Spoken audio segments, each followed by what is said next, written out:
હોસ્પિટલનો અને એક ખ્યાતિ હોસ્પિટલ કાંડ સામે આવ્યો। એક બાદ એક તેના પર્દાફાશ થવા લાગ્યા।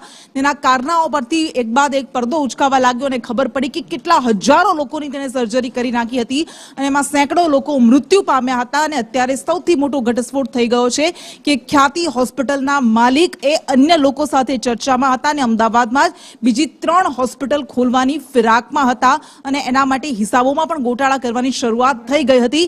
તમામ વિગત સાથે જિગ્નેશ પટેલ આપણી સાથે જોડાઈ ગયા છે। જિગ્નેશ, કઈ રીતે તેઓ નવી 3 હોસ્પિટલ કઈ જગ્યાએ ખોલવાના હતા, શું પ્લાન હતો? વાત કરવામાં આવે તો ખ્યાતિ હોસ્પિટલના મુખ્ય આરોપીઓ અને જ્યારે તમામ આરોપીઓને આ કેસની અંદર ધરપકડ થઈ ચૂકી છે ત્યારે હકીકત સામે આવી છે કે આરોપીઓ એકાદ બે નહીં પરંતુ અન્ય 3 જગ્યાએ હોસ્પિટલો ખોલવાના હતા। આરોપીઓએ તેના માટે જગ્યાઓ પણ ભાડે રાખવાની તૈયારી કરી લીધી હતી।